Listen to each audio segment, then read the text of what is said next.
Olá, começa aqui mais um episódio do Macro Review, o podcast de economia do C6 Bank. Hoje a gente vai falar sobre a importância das expectativas de inflação. Depois de alcançarem patamares altíssimos durante a pandemia de Covid-19, o fato é que os índices de preços ainda não voltaram para o campo da normalidade. No Brasil e nos Estados Unidos, as projeções para a inflação continuam distantes das metas que os bancos centrais devem alcançar. Isso preocupa e muito. Nessa edição, analisamos os fatores que levam à piora das expectativas e explicamos por que isso acende um sinal de alerta. E olha, a semana foi recheada de dados recentes de inflação no mundo todo, então o nosso programa de hoje está quase, digamos, temático.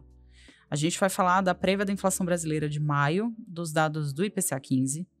A gente vai saber como veio o PCI, que é o dado de inflação dos Estados Unidos que o Banco Central americano acompanha de perto. E terminando o programa, a gente vai falar também da alta dos preços na Europa e do possível caminho que o Banco Central Europeu vai tomar nesta semana na reunião sobre os juros. Fica aqui e acompanha a gente nessa volta pelo cenário econômico global. Eu sou a Bianca Alvarenga. E eu sou a Thaís Andréa, e hoje é 3 de junho de 2024. Vamos lá?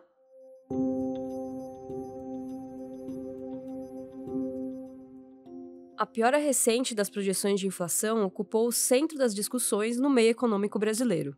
As expectativas sugerem que os índices de preços não devem voltar para o centro da meta, que é de 3%, até 2028.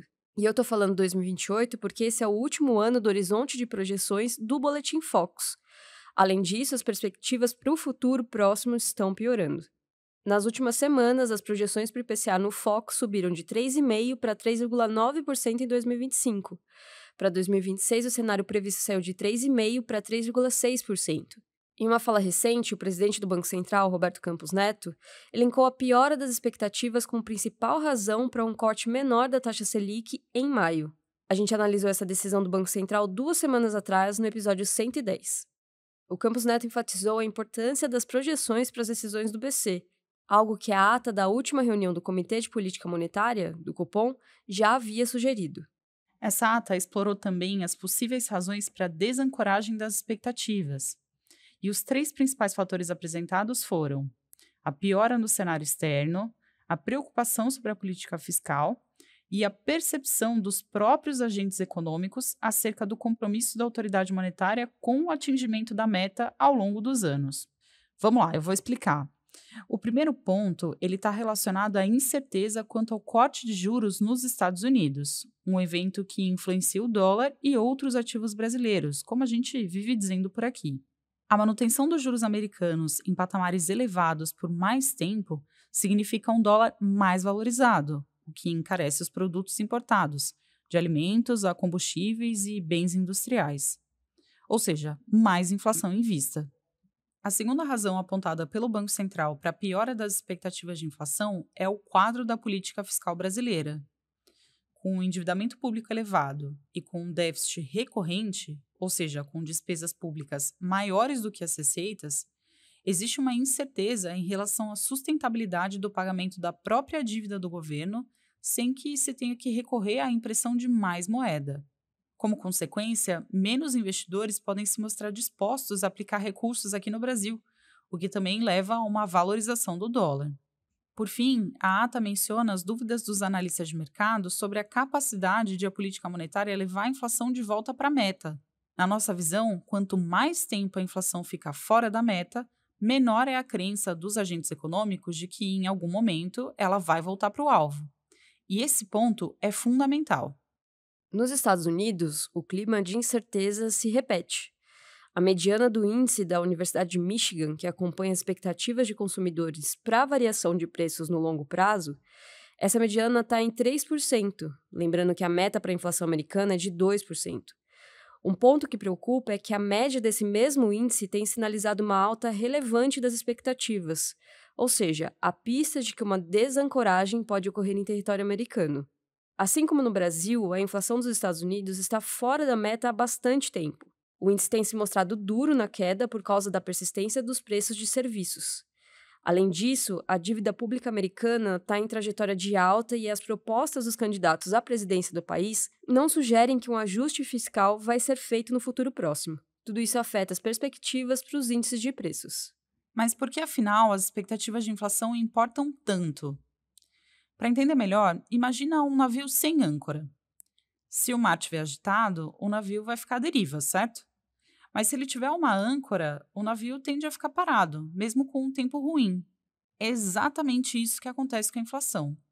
Se as expectativas estiverem desancoradas, qualquer choque inflacionário, como um aumento da cotação de petróleo, ou os efeitos de uma pandemia ou de uma guerra no exterior, qualquer choque assim pode levar a um descontrole de preços. E aí, nesse cenário, retomar as rédeas da inflação fica mais difícil. Então, a piora das expectativas demanda muita cautela na condução da política monetária. É importante que esse quadro de desancoragem da inflação seja revertido tão logo possível. E olhando para o futuro próximo, quais caminhos os bancos centrais devem tomar? Nos Estados Unidos, a gente acredita que seria prematuro e arriscado cortar juros antes que o Fed tenha absoluta clareza da convergência da inflação para a meta. Por hora, a situação parece distante disso. No Brasil, é possível que o Copom faça apenas mais um corte de 0,25 ponto percentual na Selic na reunião deste mês, encerrando o ciclo de redução de juros por aqui. Mas diante da piora das expectativas, a gente não descarta a possibilidade de a taxa ficar estacionada no patamar atual de 10,5% até o final do ano. Um dos fatores que o Banco Central brasileiro possivelmente vai levar em consideração nessa decisão de junho é a melhora da inflação corrente, ou seja, da inflação de agora. Dados do IPCA 15, que é a prévia da inflação, eles mostram que o índice teve uma certa melhora recentemente. A gente tem, então, algo que parece um paradoxo. Como as expectativas estão piorando se a inflação corrente teve uma trégua? A Cláudia Moreno, responsável pela cobertura de Brasil na equipe econômica do C6 Bank, esclarece essa aparente contradição. Vamos ouvi-la.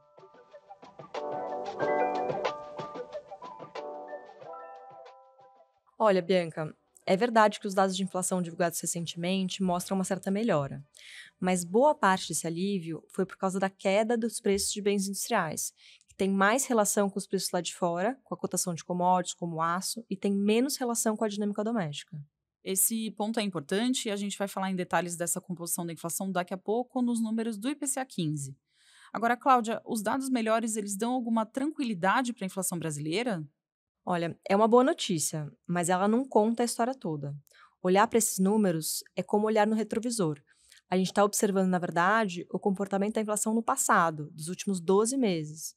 Nesse sentido, olhar para frente, olhar para as expectativas de inflação é tão importante quanto. E por quê? É que essas expectativas, elas são fundamentais para a decisão de juros do país. Quando o Banco Central decide se vai cortar a Selic ou não, ele está olhando para o comportamento esperado da inflação no que a gente chama de horizonte relevante. Como os efeitos da política monetária levam tempo para surtir efeito, o Banco Central ele precisa olhar para o que deve acontecer meses à frente. Agora, 2025 é o ano mais importante para o cenário relevante do Copom. É por isso que a piora das expectativas de inflação para o ano que vem preocupa tanto e é por isso que o próprio presidente do Banco Central tem falado desse assunto. Entendi, Cláudia, mas a gente estava dizendo agora há pouco que as expectativas de inflação para os próximos anos acabam interferindo nos preços de agora. Você pode explicar melhor como isso acontece? De fato, o processo de queda da inflação fica mais difícil quando as expectativas estão desancoradas. Isso acontece porque, como você falou, as projeções acabam contaminando os preços no presente. Para ficar mais claro de entender, eu vou dar um exemplo dessa dinâmica.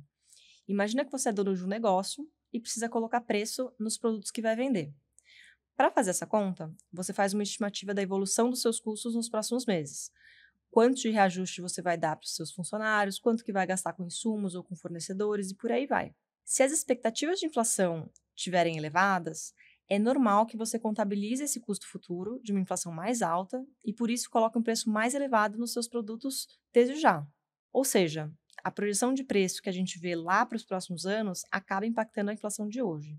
É por isso que a piora das expectativas de inflação preocupa tanto. Se a situação continuar piorando, se essas projeções continuarem subindo, a gente não descarta, inclusive, a hipótese de que no futuro o Banco Central tenha que voltar a apertar os juros. Agora a gente detalha os dados do IPCA 15 que a Cláudia citou agora há pouco. A prévia da inflação brasileira registrou alta de 0,44% em maio. Os números divulgados pelo IBGE vieram ligeiramente abaixo das expectativas dos analistas de mercado e mostram que o avanço de preços continua desacelerando. Em 12 meses, o IPCA 15 acumulou alta de 3,7%, um patamar menor ao registrado no começo do ano, quando a variação do índice estava em 4,7%. É notável que o cenário dos últimos meses teve alguma melhora, mas aqui vale a mensagem que a Cláudia deixou. É importante observar o que vem pela frente. Olha, essa trégua recente do IPCA 15, ela pode ser atribuída à queda de preços de bens industriais. Em 12 meses, essa categoria registra alta de apenas 0,14%. Já a inflação de serviços avançou 5,1% no mesmo período e é a maior preocupação para o controle de preços, sem dúvida. Nos próximos meses, espera-se que os produtos relacionados à cotação de commodities, como os bens industriais, eles devem deixar de contribuir para o esfriamento dos índices. Já os preços de serviços vão continuar a exercer pressão por causa do mercado de trabalho forte, o que sugere que a inflação pode voltar a subir.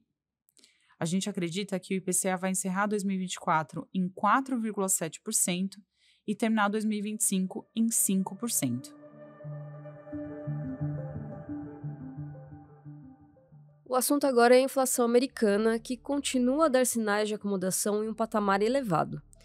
O índice de preços de gastos com o consumo, o PCI, ficou estacionado em 2,7% nos 12 meses até abril. No mês, a variação foi de 0,3%. O núcleo do indicador, que desconsidera itens mais voláteis e dá uma tendência mais limpa da inflação, esse núcleo subiu 0,2%. Nos últimos 12 meses, a inflação medida por essa métrica está em 2,8%. Outro padrão que se repetiu foi a alta dos preços de serviços, categoria que tem sido a brasa que mantém a inflação acima da meta. Com o mercado de trabalho americano aquecido, o aumento dos salários tem sido repassado para os preços de seguros, restaurantes e outros serviços. A novidade agora é que os preços de bens industriais, que tinham esfriado no último ano e contribuído para o recuo da inflação, esses preços voltaram a ter ligeira alta. Esse é mais um fator que corrobora a nossa visão de inflação resistente nos Estados Unidos.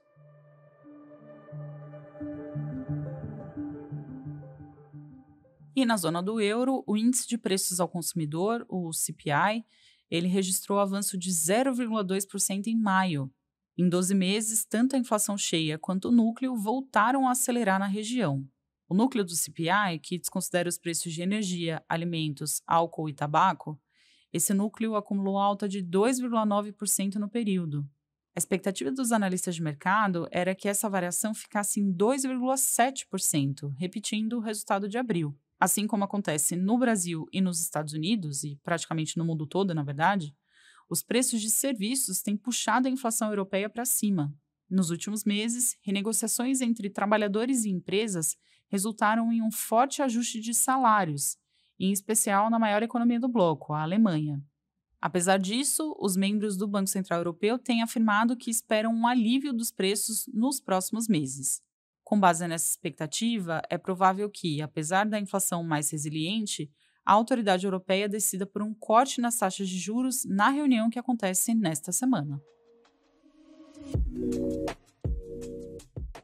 Hora da nossa agenda. Eu compartilho agora os dados econômicos que a nossa equipe acompanha nos próximos dias. Na terça-feira, o IBGE divulga o PIB do Brasil no primeiro trimestre de 2024. A gente espera uma alta de 1% da economia em relação ao trimestre anterior, puxado pela agropecuária e pelo setor de serviços. Na quarta-feira, 5 de junho, a gente vai saber o resultado da pesquisa industrial mensal de abril. A gente projeta uma queda do setor no mês e essa queda deve aparecer tanto na indústria extrativa quanto na indústria de transformação. Na quinta-feira, tem decisão de política monetária do Banco Central Europeu. Como a gente falou agora há pouco, tudo indica que o BCE vai cortar juros em 0,25 ponto percentual depois de 6 meses em pausa. E terminando a semana, na sexta-feira, saem os dados do relatório de emprego dos Estados Unidos. A gente acredita que o payroll de maio vai mostrar o mercado de trabalho desaquecendo lentamente em território americano. Bom, é isso, chegamos ao fim do episódio. Muito obrigada a você que nos acompanhou até aqui. Se você está ouvindo esse episódio e quer compartilhar com a gente o que achou do nosso giro de inflação, é só escrever na nossa caixa de perguntas que fica logo abaixo da descrição do episódio no Spotify ou ali no campo de comentários do YouTube. Quem faz parte da equipe econômica do C6 Bank são o Felipe Salles, a Cláudia Moreno, a Cláudia Rodrigues, o Eliezer Jacob e o Felipe Mack. A produção e o roteiro são desse time todo, junto com Bianca Alvarenga e Marina Rapa. A edição de som e a parceria na locução de hoje é da Thaís Andrea.